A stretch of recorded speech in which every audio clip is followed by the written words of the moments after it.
Então a palavra de hoje se chama a oferta que agrada a Deus.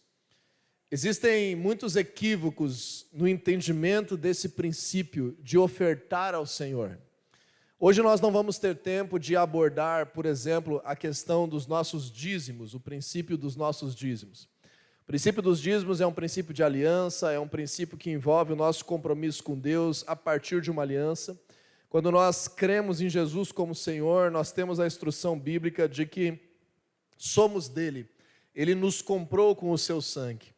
E a palavra de Deus nos instrui a que nós venhamos também consagrar as nossas finanças a Deus como parte dessa aliança. Então, aqueles que são cristãos, aliançados com o Senhor, convictos dessa fé, existe a diretriz dos dízimos, que são 10% da nossa renda, que a gente dedica ao Senhor e impede que tenha ação das trevas nessa área das nossas vidas e outras áreas que podem ter acesso por meio da questão financeira.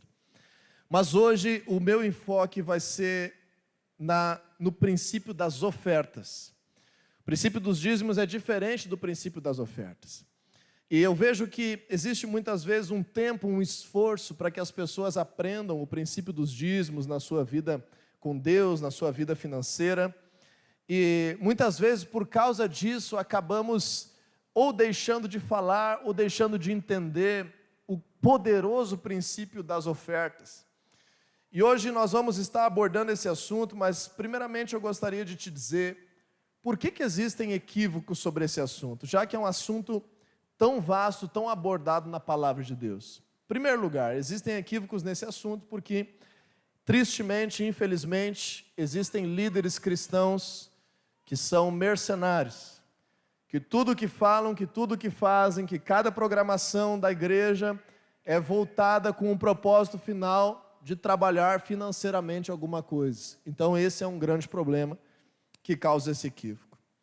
Por outro lado, nós também temos o problema de muitos cristãos ou pessoas que frequentam as igrejas, as células, que são interesseiros, que têm o mesmo coração desses líderes que agem errado, no sentido que estão ali buscando a igreja, buscando a Deus de alguma forma, somente com o interesse de receber algo em troca. Então acabam entendendo essa questão financeira como uma barganha, como uma negociação com Deus, e por isso existem equívocos. Existem equívocos na questão do princípio de ofertar ao Senhor, por várias outras práticas religiosas que estão ao nosso redor, que colocam preço em trabalhos espirituais que são feitos por benefícios combinados. Então você dá isso e vai receber aquilo, você precisa disso, então você tem que fazer essa oferenda, você tem que pagar esse valor, você tem que dedicar isso aqui, você tem que pagar tanto aqui por esse tipo de serviço. E aí quando nós viemos para buscar a Deus, o Deus que se revela na Bíblia, às vezes nós viemos infectados com essa questão, e ou queremos pagar pela bênção, pela nossa salvação, que é algo errado, ou entendendo a graça e o poder da cruz, que é liberado sobre as nossas vidas pela fé, acabamos desprezando completamente a questão do princípio de ofertar. Outro equívoco dentro desse princípio é que nós temos uma cultura de entender as ofertas, o princípio de oferta, quando ouve a palavra oferta, nós temos a cultura de entender isso como esmolas. Por que nós temos a cultura de entender ofertas como esmolas? Porque na maioria das práticas religiosas idólatras, nós vemos a cultura de entregar uma moeda a uma imagem. Então, se você vai em qualquer lugar que existe um santuário, que existe ali uma reverência, uma idolatria, alguma divindade específica, uma imagem estabelecida, sejam religiões orientais, ocidentais, derivadas do cristianismo ou derivadas de outras práticas em geral, você vê aquela cultura de dar ali uma moedinha, de deixar ali uma pequena contribuição, de dar uma esmola. É o famoso aquele que vai beber e diz assim, um gole para mim, um gole para o santo. Nessa concepção, quando nós nos convertemos a Jesus, nós muitas vezes transferimos essa mentalidade e entendemos que devemos sempre deixar alguma moedinha diante de Deus para poder fazer a nossa parte, para podermos ser lembrados. mas não aprendemos o princípio biblicamente. Vocês estão entendendo? Tudo isso que eu falei até agora são coisas que nós carregamos de conceitos ou preconceitos do mundo, que infectam a nossa vida financeira com relação ao reino de Deus. E também, nós entendemos que existe um equívoco muito grande na questão financeira, por uma cultura que não é de hoje, é milenar, do amor ao dinheiro, da idolatria ao dinheiro. E quando nós temos o amor ao dinheiro, a idolatria ao dinheiro, nós vamos nos tornar reféns de sentimentos, de situações, de aprisionamentos, como a avareza, como a ganância, como a corrupção, como a mesquinharia, que ou resultam numa riqueza que se torna o seu Deus, ou resultam numa pobreza que também aprisiona de forma significativa. Então, a minha proposta hoje é nós entendermos, esse é um assunto muito vasto, nós fizemos dentro da pandemia um seminário de finanças, eu quero fazer novamente no primeiro semestre do ano que vem, mas eu quero hoje falar de uma forma bem geral, bem básica, para todos nós como igreja, um entendimento bíblico sobre o princípio da oferta que agrada a Deus. E nesse sentido eu quero começar com uma fala de Jesus, que está em Mateus capítulo 6, versículo 24, quando Jesus ele estabelece ali uma comparação entre duas divindades. Em Mateus 6, 24, o Senhor Jesus está ali na finalização do Sermão do Monte, ele está falando a pessoas que queriam agradar a Deus, pessoas tementes a Deus, pessoas que queriam aprender com Ele princípios de uma vida abundante. Então ele coloca qual que é uma concorrência de Deus no coração daqueles que querem servir a Deus. Eu digo assim, se você está aqui hoje numa igreja evangélica que tem a Bíblia Sagrada como regra de fé e prática, dificilmente amanhã você pode acordar dizendo assim, eu vou praticar uma religião satânica, eu não quero saber mais do Deus da Bíblia, eu quero uma outra coisa na minha vida. Muito dificilmente. Então nós vamos ter outras coisas que vão ameaçar o lugar de Deus na nossa vida. E Jesus ele nos ensina, Mateus 6, 24, o seguinte: ninguém pode servir a dois senhores, pois odiará um e amará o outro, ou se dedicará a um e desprezará o outro. Aí nós estamos pensando, de quem será que Jesus está falando? Jesus está falando de Deus e do diabo? Jesus está falando lá da deusa Diana, da deusa Artemis. Jesus está falando de quem? Do deus Dagon? Será que Jesus está falando de Baal, de Belial? Qual Deus da Bíblia Jesus está falando? E ele diz assim, vocês não podem então servir a Deus e ao dinheiro. Dinheiro com letra maiúscula, em algumas traduções aparece mamon com letra maiúscula, que era, na cultura do tempo de Jesus, a personificação de uma divindade relacionada ao dinheiro, relacionada às finanças. Então, quando nós aprendemos isso, nós já vemos que Jesus está alertando que nós que cremos nele, teríamos algumas coisas, ou até mesmo pessoas, que ameaçariam o lugar de Deus nas nossas vidas. Uma dessas coisas se chama dinheiro, quando este se torna um Deus nas nossas vidas. Então hoje, nesse princípio, nós vamos falar da oferta que agrada a Deus, e essa palavra é um pouco complexa, eu não quero causar de forma alguma animosidade, nem preconceito com algum tema, eu quero causar sim esclarecimento da palavra de Deus, porque essa é a minha missão aqui todos os domingos, de trazer conceitos que vão esclarecer o pensamento de Deus para as nossas vidas como igreja. Eu preciso te dizer que existem ofertas que não agradam a Deus. Existem ofertas que nós fazemos para Deus que não agradam a Deus. Então hoje nós vamos falar sobre esse conceito. Qual é a motivação, como deve ser, o que deve estar presente quando eu estou oferecendo algo a Deus que eu sei que pela sua palavra está o agradando. Porque nós vemos na Bíblia muitas coisas que as pessoas quiseram oferecer a Deus que eram desagradáveis a Ele, que acabavam causando a retenção da bênção de Deus porque não estava sendo feito pelo caminho correto. Então eu nem vou falar de um coração que está fechado para ofertar algo a Deus. Nem vou falar sobre isso hoje. Porque se você se preparou, se arrumou, se dedicou, está aqui nesse domingo à noite, vindo aqui, você já está ofertando a tua vida, você já está ofertando o teu tempo, você já está ofertando a tua concentração, você já está ofertando algo que não é, quem sabe, financeiro nesse momento, mas você está entregando algo. Eu quero que você entenda isso hoje. E nesse sentido nós vamos entender sobre um viés primeiramente financeiro e depois trazer isso para a nossa vida em tudo que nós fazemos para Deus. E para te mostrar essa questão, eu quero primeiramente pincelar um texto aí no Novo Testamento ainda, de 2 Coríntios, capítulo 9, versículo 5. Vai abrindo aí, Novo Testamento, 2 Coríntios, carta de Paulo, capítulo 9, versículo 5, por favor. Enquanto você vai localizando aí, deixa eu te dizer que muitas vezes nós estamos entregando algo a Deus que é cheio de orgulho. Muitas vezes nós estamos entregando algo a Deus que é cheio de dúvida, cheio de incredulidade. Muitas vezes a nossa oração tem medo junto, tem dúvida junto, tem desconfiança. Muitas vezes no nosso louvor tem barganha, tem coração endurecido. E da mesma forma, muitas vezes na nossa oferta ao Senhor, ao invés de existir generosidade, existe avareza. E uma oferta baseada na avareza, será que agrada o Senhor? Não agrada o Senhor. Você já pensou, alguém está te dando alguma coisa e você sabe que aquela pessoa, você sabe ler mente e coração, que nem Deus. E você sabe que aquela pessoa está te dando, mas ela não queria te dar, ela está apegada.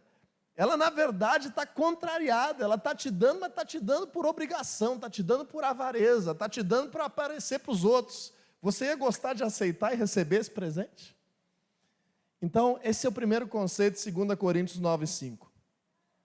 Assim achei necessário recomendar que os irmãos os visitem antes e concluam os preparativos para a contribuição que vocês prometeram. Então, qual é o contexto aqui? Deixa o texto um pouquinho aí. A igreja de Corinto se comprometeu com a equipe do apóstolo Paulo de enviar uma oferta para eles, para ajudar no ministério deles. Então, já naquele tempo, era muito mais caro manter um ministério itinerante, viajante, e o apóstolo Paulo contava com algumas igrejas que tinham já pessoas, recursos, que sustentavam parte desse ministério dele. E ele disse: eu estou enviando essa pessoa antes para que vocês possam preparar essa oferta que vocês prometeram. E aí ele diz o seguinte: por que ele mandou essa equipe antes? Não era por interesse. O apóstolo Paulo escreve várias vezes para algumas igrejas: pessoal, se não vier daí, Deus vai mandar de outro lugar, a obra dele não vai parar. Agora, olha a preocupação de Paulo com a igreja. Ele diz assim no versículo 5: então, ela estará pronta como oferta generosa, e não como algo dado com avareza. Então aqui nós ligamos um alerta nas nossas vidas. Opa, eu achei que se eu estivesse oferecendo qualquer coisa a Deus, estava bom. Mas não. Às vezes eu estou meio empacado na minha vida cristã, porque eu estou oferecendo coisas com o coração errado. Eu estou entregando algo a Deus com a motivação errada. E que é maior reflexo do que quando nós analisamos a postura financeira? A postura financeira reflete muita coisa sobre o nosso coração, em todas as áreas da vida. Não é só na igreja, não. É no relacionamento conjugal, é na forma de se relacionar com os filhos, é na forma de tocar o negócio, é como trata os clientes, é como dar a gorjeta a um serviço prestado. A nossa forma de expressar as nossas finanças revelam muito sobre o nosso coração. E aí o apóstolo Paulo está ensinando: eu preciso que vocês entendam e preparem e tenham convicção de que aquilo que vocês estão fazendo não seja uma expressão de avareza, mas seja uma expressão de generosidade. E para entender esse conceito de oferta que agrada ou que desagrada a Deus, eu estava orando sobre isso, estava orando sobre o que eu deveria pregar nesse domingo. Normalmente eu busco uma direção mais clara de Deus. E aí o Senhor, eu creio que soprou ali na minha mente, veio claramente na minha mente, Gênesis capítulo 4. E aí que eu fui então mergulhar nessa palavra e fui entender o que era relevante para que nós pudéssemos hoje estar compartilhando a palavra de Deus. Então vamos lá, vamos ver o que tem lá. Gênesis capítulo 4, primeiro livro da Bíblia, quarto capítulo, segunda, terceira página aí da tua Bíblia, você que tem a Bíblia impressa. Gênesis capítulo 4, nós vamos ler a partir do versículo 1. Do versículo 1 até o versículo 7. Diz assim a palavra de Deus: Adão teve relações com Eva, sua mulher, e ela engravidou e deu à luz Caim. Disse ela: com o auxílio do Senhor tive um filho homem. Voltou a dar à luz, e dessa vez a Abel, irmão dele. Abel tornou-se pastor de ovelhas e Caim agricultor.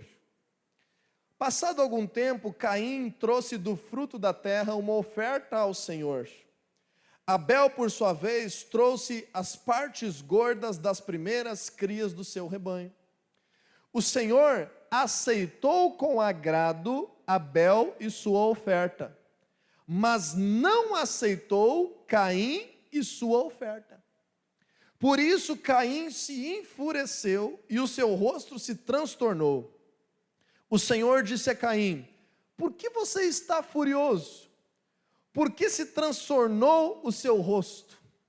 Se você fizer o bem, não será aceito, mas se não o fizer, saiba que o pecado o ameaça à porta. Ele deseja conquistá-lo, mas você deve dominá-lo. Essa é a famosa história de Caim, Abel, irmãos, filhos de Adão e Eva, filhos homens de Adão e Eva. Normalmente, quando a gente lembra de Caim e Abel, o que a gente lembra? Que Caim matou Abel. É o primeiro homicídio da história. É um homicídio dentro do contexto familiar. É horrível essa história. Mas a ênfase de hoje não é falar sobre Caim ter matado Abel, mas é falar sobre o que gerou isso. O que gerou esse pecado, o que gerou essa raiva, o que gerou essa morte, o que gerou esse problema familiar, esse problema social, esse problema na relação com Deus. Tudo começou por meio de uma atitude de oferta. A oferta de um agradou o Senhor e a oferta de outro não agradou o Senhor. E agora nós vamos estar entendendo um pouco melhor esse texto. E esse é o objetivo dessa noite, não é um estudo bíblico vasto, nós vamos ficar nesse texto aqui e entender alguns princípios sobre a oferta que agrada a Deus, a oferta que faz com que, de fato, surtam efeitos que a palavra de Deus promete sobre a vida, sobre o coração, sobre a pessoa, sobre a relação com Deus, e realmente seja uma oferta que causa poder de Deus liberado. Primeira coisa que eu quero te mostrar, deixa aberta a tua Bíblia aí no versículo, em Gênesis capítulo 4, do versículo 1 ao 7.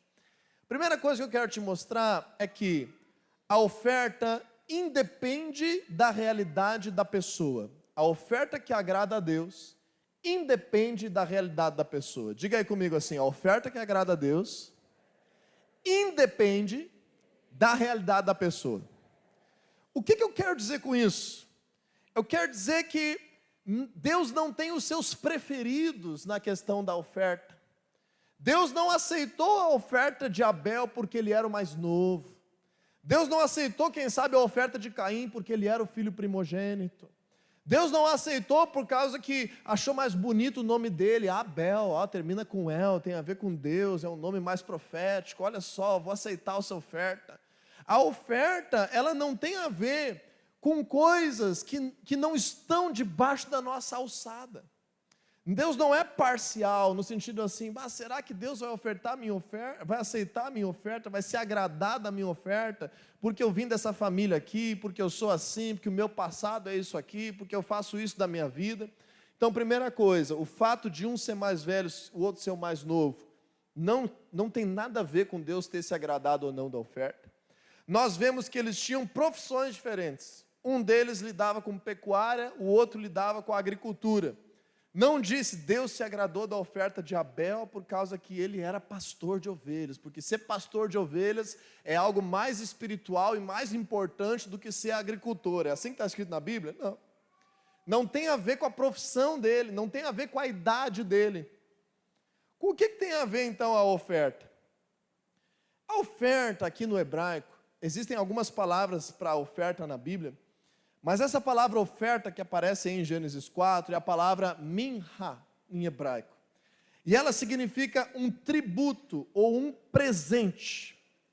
Quando nós entendemos isso, essa palavra tributo, a nossa cultura, ela é tão desonrosa, a nossa cultura é tão mesquinha e tão avarenta, que se eu falar de tributo, só vai vir uma definição na tua mente. Que definição que é? Imposto. Mas se você olhar no dicionário, tributo não é só imposto. E às vezes a pessoa está dizimando, está ofertando como se fosse um imposto, como se fosse uma taxa, como se fosse um boleto para pagar. E isso que é o mais lindo da oferta, porque se nos dízimos nós temos ali na palavra de Deus uma determinação daquilo que é o valor que corresponde à nossa aliança com Deus, a oferta nós não temos obrigação nenhuma. A oferta é algo totalmente voluntário. Você estar aqui hoje ofertando essas horas da tua vida para Deus, ter se arrumado, se perfumado, botado um desodorantezinho, eu espero, escovado os dentes para estar aqui neste lugar, como oferta agradável ao Senhor, não é uma obrigação, é algo que você faz voluntariamente. Então a oferta tem a ver com princípios do coração. Não tem a ver com a tua profissão, com a tua idade, não tem a ver com a tua experiência, não tem a ver com de quem tu é filho, não tem a ver com da onde tu veio, o que houve no teu passado. A oferta tem a ver com algo interior. Então essa palavra hebraica aí, minha, ela significa justamente um tributo, mas um tributo não um imposto, um tributo como um presente. Mas se eu falasse só presente, você talvez teria uma ideia errada. Porque nós não vemos a Deus, é por isso que é necessário fé para buscar a Deus. Lembra Hebreus 11:6? Sem fé é impossível agradar a Deus. Por quê? Porque quem dele se aproxima precisa crer que ele existe e que recompensa aqueles que o buscam. Mas como a gente não vê a Deus, às vezes o nosso conceito de oferta é assim. Quem é casado aí vai me entender agora. Chega a tua esposa em casa ou chega o teu marido em casa e diz assim, amor, nem sabe. Daí tu já assim... Ih. Daí vai dizer assim, sabe o que é? É que dia tal, a cunhada do meu chefe está fazendo um chá de fralda. E ele pediu encarecidamente se a gente podia ir lá da empresa. E aí tem uma lista de coisas aqui que tem que dar, de presente para essa criança que vai nascer. Deixa eu te perguntar, toda criança merece ser amada e receber bons presentes, sim ou não? Sim, sim ou não? Sim. Mas você, para dar o presentinho para o chá de fralda da cunhada do chefe, da tua esposa, do teu marido, você vai pegar aquela lista lá e vai olhar assim, fralda G, R$78. Não, essa aqui acho que não. E aí tu vai olhar assim, lenço umedecido com 1.025,90. Ah, acho que não. Aí você vai passando assim, bico, R$14,90. Ah, talvez, vamos ver se tem mais alguma coisinha. Pente descartável, R$1,99. Não, ninguém assinou ainda. Assina rápido aí que é o nosso esse aí. Por que você pensa isso? Porque você não está vendo a pessoa, você não tem relação com a pessoa, o teu coração não está lá. Tu está fazendo uma coisa por obrigação, então tu vai só levar uma lembrancinha. É quase uma esmola para aquela criança. Às vezes na sinaleira é mais caro aquele torrone que o pessoal vende do que aquele negócio que tu está dando lá. Aí às vezes a mulher diz assim, eu acho que eu tenho um sabonete fechado aqui em casa. Eu vou dar uma olhada.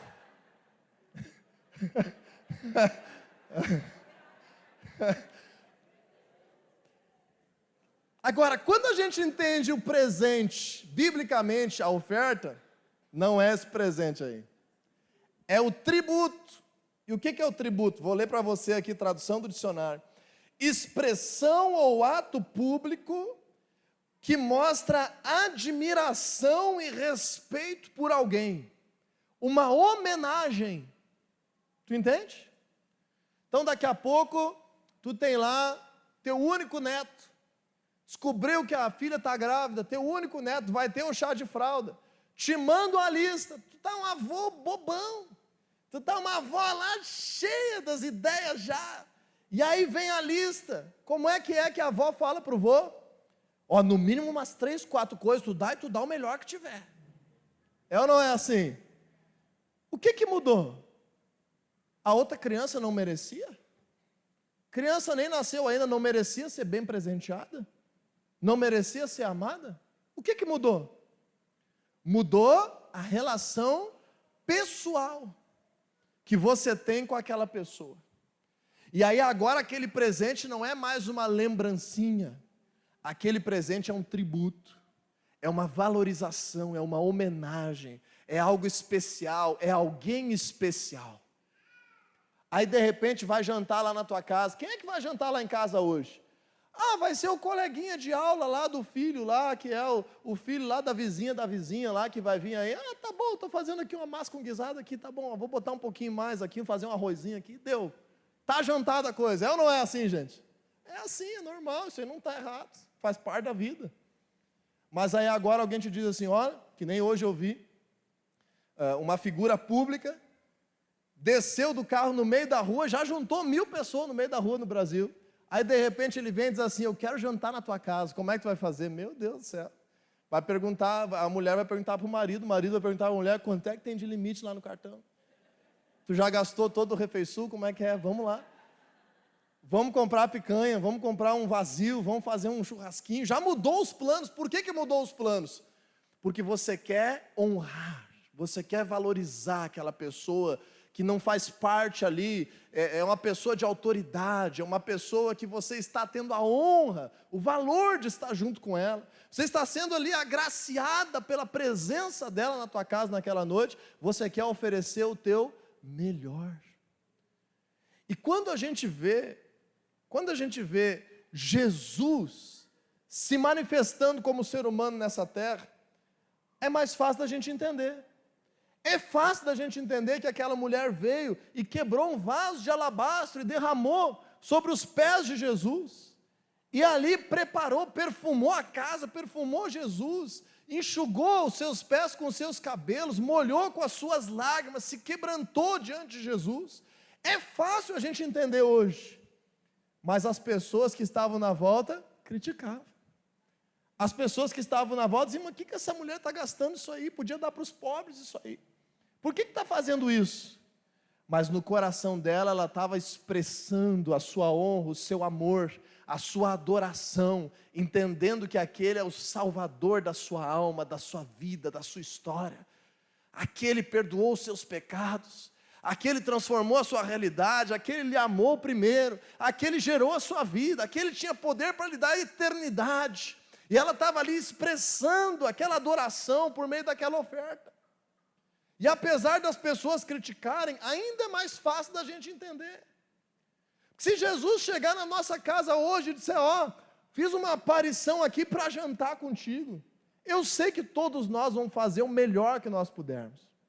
Mas quando nós estamos adorando o Senhor de forma espiritual, porque é assim no reino de Deus chegou um tempo que nós adoramos a Deus, não mais vendo tudo que acontece, mas nós adoramos pela fé, em espírito e em verdade. Quando nós entendemos isso, fica um pouco mais difícil, porque daí nós não estamos vendo.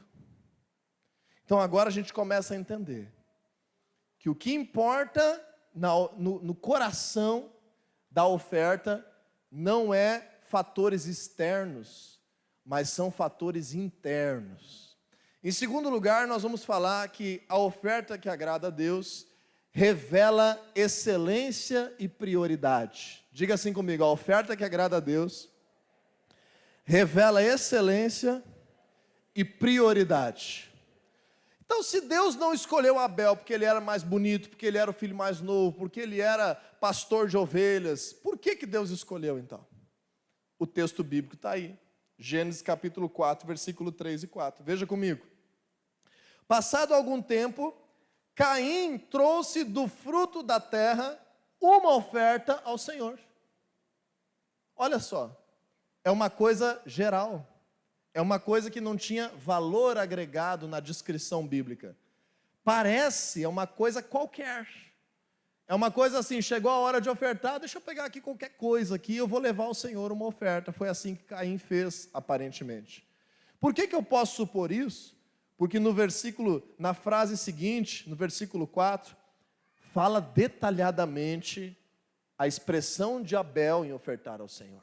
Então no versículo 4 diz assim, Abel por sua vez, ou seja, quase está dizendo assim, diferente de Caim, por sua vez, como é que foi a oferta de Abel, pessoal? trouxe as partes gordas das primeiras crias do seu rebanho. As partes gordas das primeiras crias do seu rebanho. Pensa você aí, pecuarista, está criando ovelha. Aí começou agora, não conseguiu carnear nenhuma ainda. Ah, vai matar o bichinho. Gente, é para isso que se cria bicho. Bicho é para abate, ovelha, boi. Hoje em dia tem que explicar até isso para as pessoas. Então, dentro disso, ele estava ali louco para experimentar ali o pernil da ovelha dele. Louco para experimentar ali o churrasco da costela da ovelha dele. O que ele fez quando deu as primeiras crias? Carneou a primeira cria. Então, no primeiro, prioridade, pegou a melhor parte da carne e fez o quê? Uma oferta ao Senhor. Então, a gente vê que isso revela por Abel excelência e prioridade. Diga aí comigo, excelência e prioridade. Agora, é lógico que Caim não tinha uma parte gorda de um bicho para ofertar, ele era agricultor. Ele poderia fazer o quê? A melhor parte da primeira colheita, separada, ali, cultivada, oferecida ao Senhor. Mas não é isso que aparece no texto. Aparece uma oferta qualquer. E aí quando nós vemos esse detalhamento, nós entendemos que a oferta que agrada a Deus é uma oferta que revela excelência e prioridade. Mas aí vem uma questão, lembra que é algo que não é imposto, é algo que é do coração? O que é excelente para você é a mesma coisa que é excelente para mim? Cada um de nós está vivendo um momento diferente, tem uma realidade diferente, tem uma situação diferente. Aquilo que você pode ofertar ao Senhor é diferente do que eu posso ofertar ao Senhor. Esse dia eu estava falando com um dos líderes de célula aqui da igreja, nós fizemos semana passada conversas de discipulado com todos os líderes de célula. E eu estava dizendo para um deles, estava dizendo assim, olha, teve um tempo da minha vida que eu trabalhava 40 horas por semana CLT numa empresa, estudava 4 noites por semana numa faculdade presencial. Sabia que existe isso, gente? Faculdade presencial. Viajando 130 quilômetros para chegar na faculdade, mais 130 quilômetros para voltar. Aí me sobrava um dia na semana, eu tinha minha célula, e o final de semana eu entregava 2 dias servindo a Deus no ministério. E nesse meio tempo conseguia estudar e planejar as coisas do trabalho, almoçava em 15 minutos, e o resto era para conseguir dormir um pouquinho. Eu estava dizendo para essa pessoa, naquela época, a minha disponibilidade de oferecer algo a Deus era reduzida. Hoje, Deus me chamou para uma outra realidade que eu estou praticamente integral no ministério. A minha disponibilidade hoje é outra. Então, se naquela época eu oferecia uma noite e um final de semana para Deus, era excelência ou não era excelência para mim? Era excelência. Agora hoje, que eu não estou mais contratado por outro segmento, não estou mais CLT em outro lugar, não estou mais fazendo faculdade presencial, que isso aí existe ainda, eu acho, para fazer. E aí hoje eu ofereço para Deus o meu final de semana e 2 noites só. É excelência da minha parte? Não. Mas eu não estou fazendo mais do que antes? Estou. Mas agora eu não estou com excelência. Está me entendendo? Então, nesse sentido, a oferta de Abel revela excelência. E por que ela revela prioridade? Porque ele pegou do primeiro, pegou das primeiras crias e trouxe ali uma oferta ao Senhor. Eu arrisco dizer, e aqui eu vou conjecturar um pouquinho biblicamente, não está escrito na Bíblia, mas eu arrisco dizer, que Abel estava esperando a primeira cria para poder fazer a melhor oferta da melhor parte ao Senhor. Quem sabe Caim já tinha tido colheitas, e aí ele disse assim, meu irmão vai levar uma oferta, eu vou também pegar uma oferta aqui, deixa eu ver aqui, o que tem aqui, o que tem aqui? Ah tá, deixa eu levar aqui, vou levar para o Senhor aqui, me parece que é assim. Porque diz ali, no texto bíblico, no versículo 3, passado algum tempo, Caim trouxe do fruto da terra, e Abel trouxe as partes gordas das primeiras crias. Então me parece que para Abel era uma prioridade, para Caim Era um tempo qualquer, era uma oferta qualquer, era o coração de qualquer jeito. A oferta de Caim foi algo qualquer, não planejado, sem expressar tributo, honra, sem valor relacional. A oferta de Abel carrega uma descrição de detalhes que revela excelência e prioridade. É o mesmo princípio que nós vemos no relato da oferta da viúva pobre, que Jesus enalteceu. Deixa eu passar rapidinho, Marcos 12, 44, nem abre aí, não dá tempo, bota no telão rapidinho para nós, Marcos 12, 44. Jesus diz assim: todos deram do que lhes sobrava, mas ela da sua pobreza deu tudo o que possuía para viver. Ou seja, é como se Jesus estivesse dizendo: Caim deu do que lhe sobrava, mas Abel das suas primeiras crias ofereceu com excelência ao Senhor. E aí quando nós entendemos isso, deixa eu te dizer, esse tipo de oferta que agrada a Deus causa resultado em todas as áreas da nossa vida. Não é só resultado financeiro. E às vezes, mesmo nós ofertando, Deus permite que nós venhamos passar algumas provas financeiras. Então, é normal que quem é fiel a Deus seja abençoado e prospere financeiramente, é normal. Mas existem circunstâncias que quem é fiel a Deus também enfrenta desafios e tentações na sua vida financeira. Então não mede a tua bênção pelo teu recurso. Porque também existe muita gente que não tem nada de servir a Deus, que é ladrão, corrupto e está cheio de dinheiro. Então não dá para medir a bênção por quanto dinheiro nós temos. Dá para medir por como está a nossa relação com Deus. E aí deixa eu terminar te dizendo que a oferta que agrada a Deus influencia o nosso relacionamento com o Senhor. Diga aí comigo, a oferta que agrada a Deus influencia o meu relacionamento com o Senhor. Por que eu digo isso, pessoal? Porque no versículo 4 ainda, finalzinho do versículo 4 de Gênesis 4, diz assim: o Senhor aceitou com agrado Abel e a sua oferta. Está vendo ali? Aceitou com agrado Abel e a sua oferta. Última frase ali do versículo 4, está vendo? Abel e sua oferta. Agora veja no versículo 5. Mas não aceitou, coloca o 5 para nós ali, Caim e sua oferta. O que isso quer dizer? Que aquilo que nós oferecemos para Deus fisicamente é uma extensão da nossa relação com Deus. Da nossa relação com Deus. Quem não teve aquele amigo secreto? Sabe aquele amigo secreto? Presente livre. De 10 a 200 reais. Aí você, e se eu tiro meu chefe?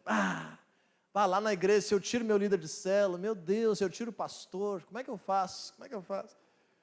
Aí você vai lá, não, acho que eu vou tirar o pastor.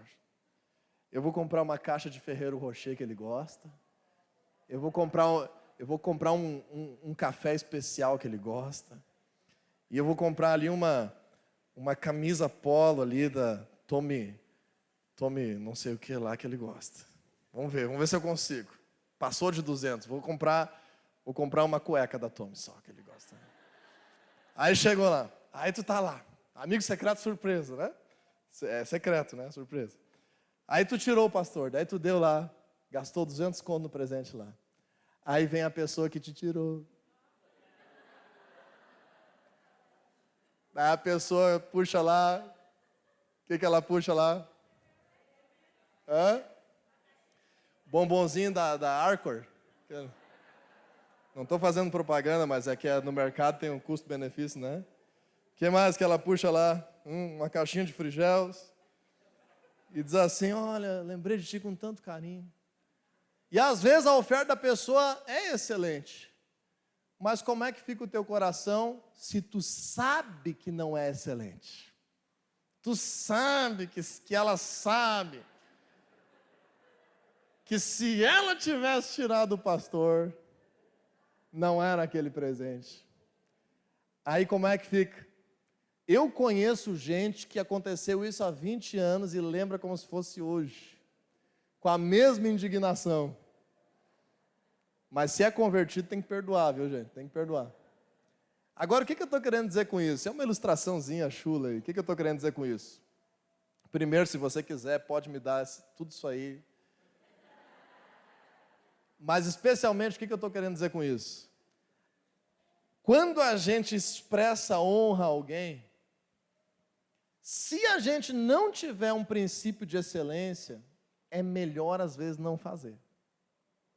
Por causa que aquilo, logicamente, tem que ter excelência no coração. A excelência de um é diferente da excelência de outro. Por causa que aquilo vai acabar causando algo na nossa relação. Então eu estou ali no momento para oferecer algo a Deus.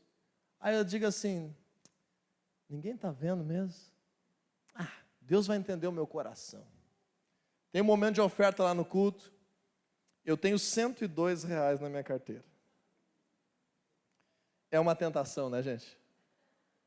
Eu vou pegar essa aqui de 2 pila. Aí eu vou lá, oferto ao Senhor. Senhor, tu está vendo, Senhor? O Senhor sabe que é de coração. É só uma lembrancinha para o Rei dos Reis, Senhor dos Senhores, que perdoou meus pecados, salvou minha vida, transformou meu casamento, me curou daquela enfermidade, resolveu a minha história. É uma lembrancinha. Sabe o que é, Senhor? É que eu estou com uma vontade de comer um sushizinho hoje. E aí eu vou guardar aqui para mim. Então, se a gente entender a oferta como honra e tributo, quem nós estamos honrando quando nós fazemos isso? Nós estamos honrando quem em primeiro lugar? A Deus ou a nós mesmos? Está me entendendo? É pecado comer um sushi? Só se não me convidar. Não é pecado. Agora, quando nós temos um padrão de excelência para nós e outro padrão de excelência para a nossa relação com Deus, aí tem algo errado no nosso coração. Aí nós estamos infectados pela avareza, pela mesquinharia, nós estamos infectados por algum princípio que não vem de Deus, ou, como nós vamos ler agora, existe uma tentação acontecendo e nós estamos perdendo. No versículo 6, versículo 5 ainda, parte B, diz assim: por isso Caim se enfureceu e o seu rosto se transtornou. Deus chegou para Caim e disse: ô meu queridão, por que está empurrado aí na palavra? Se hoje fosse milagre de cura, tu não ia estar com a cara feliz? Se fosse dizer que tu é lindão, tu não ia estar com a cara feliz? Por que a palavra de Deus está sendo pregada, Caim? E tu está aí com a cara fechada. E aí o que aconteceu? Mais brabo ele ficou. Mais brabo ele ficou, saiu dali e matou o irmão dele.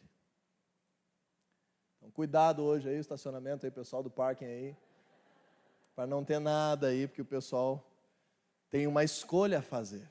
Nós temos uma escolha a fazer. Se por acaso existe avareza no teu coração, e eu creio que se Deus me levou a falar sobre isso, é porque muitas pessoas precisam ser tratadas disso. Se por acaso existe mesquinharia no teu coração, se por acaso o dinheiro tem sido um Deus que tem concorrido na tua vida, provavelmente essa palavra está causando um mal-estar no teu peito. Provavelmente está causando uma ira, está causando um transtorno dentro de você. E olha o que a Bíblia fala no versículo seguinte, versículo 6, 7. Se você fizer o bem, não será aceito? Muda o coração. Vai mudar tudo, tu vai mudar tudo. Se você fizer de outro jeito, você não vai ser aceito. Mas se não fizer, saiba que o pecado ameaça a porta.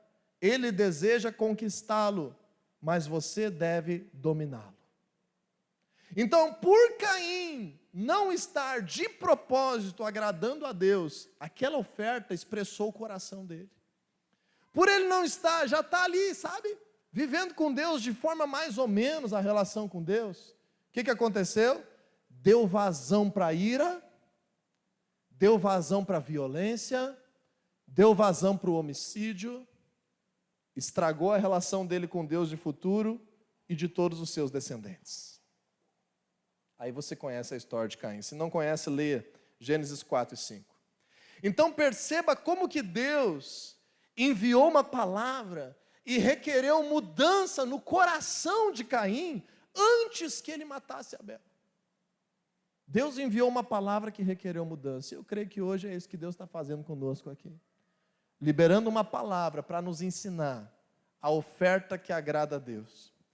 Quando o nosso coração está apegado ao dinheiro, o pecado vai nos vencer em outras áreas também.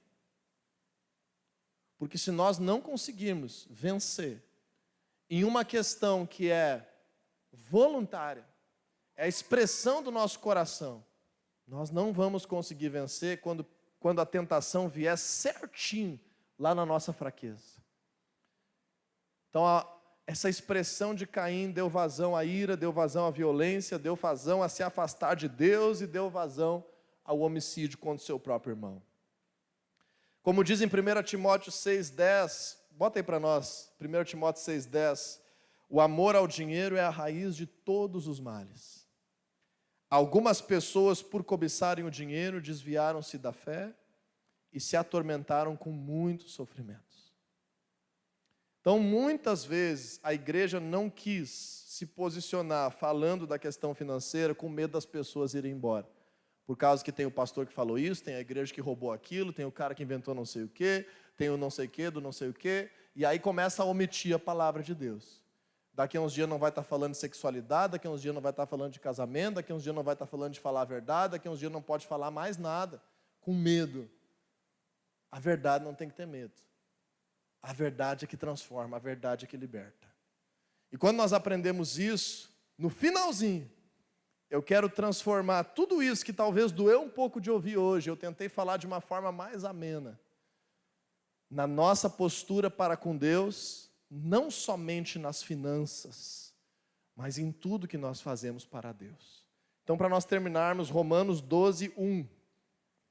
Romanos 12:1 é um texto muito importante da palavra de Deus.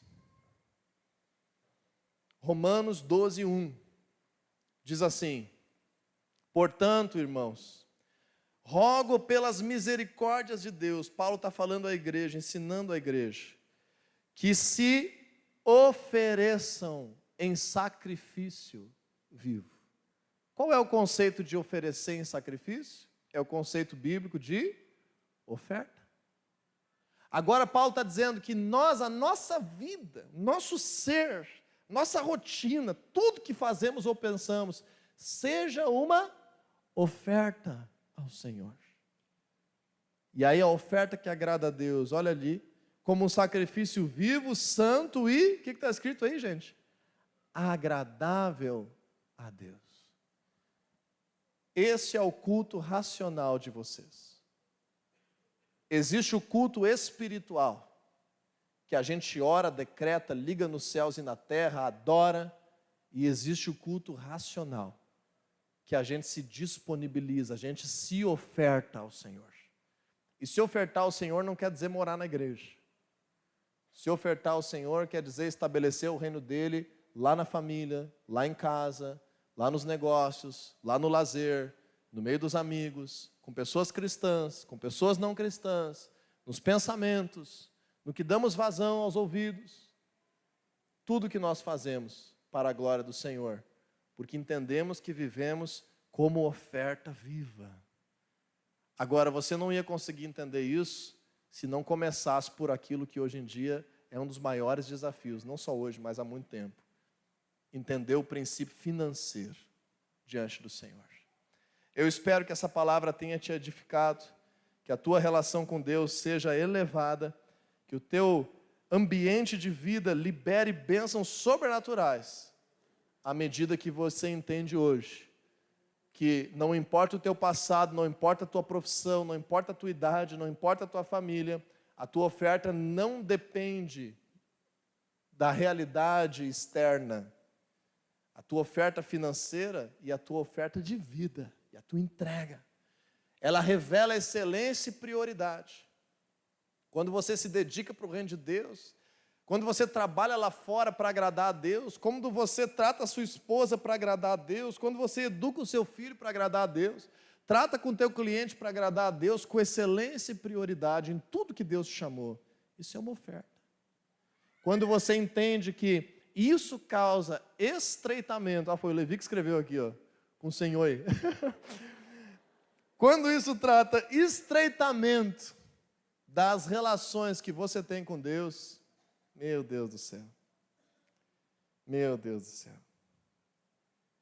É poderoso demais o nosso ato de ofertar.